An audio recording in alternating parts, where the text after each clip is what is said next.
পতিত আওয়ামী লীগ সরকারের মহিলা ও শিশু বিষয়ক প্রতিমন্ত্রী মেহেরা আফরোজ চুমকি গেল জানুয়ারিতে তার বিরুদ্ধে ৫ কোটি টাকার অবৈধ সম্পদ অর্জনের অভিযোগে মামলা করেছে দুদক। তদন্ত পর্যায়ে এবার দুদকের আবেদনে আদালত চুমকির বনানীর বাড়িসহ ২ কোটি টাকা ফ্রিজ করার নির্দেশ দিয়েছে। একইভাবে বরখাস্ত ডিআইজি মোল্লা নজরুল ইসলামের সম্পদ জব্দের নির্দেশনার পাশাপাশি দেশত্যাগেও নিষেধাজ্ঞা দিয়েছে আদালত। এদিন জাতীয় পার্টির চেয়ারম্যান জিএম কাদের ও তার পরিবারের সদস্যদের ব্যাংক হিসাব বিবরণীর তথ্য চেয়েছে জাতীয় রাজস্ব বোর্ডের সেন্ট্রাল ইন্টেলিজেন্স সেল।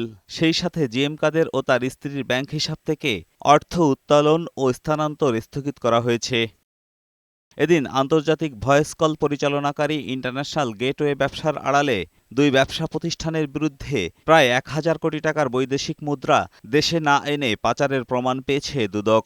এ ঘটনায় অ্যাপেল গ্লোব ও ভিশনটেলের কর্মকর্তাদের আসামি করে চার্জশিট দিয়েছে দুদক।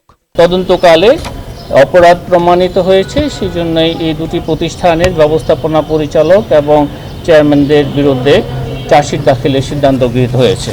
বিদেশ থেকে আসা ভয়েস কল গ্রাহকের কাছে পৌঁছে দেওয়া সেবাদানকারী অন্তত ১০টি প্রতিষ্ঠানের বিরুদ্ধে অর্থ পাচারের অভিযোগ তদন্ত করছে সংস্থাটি।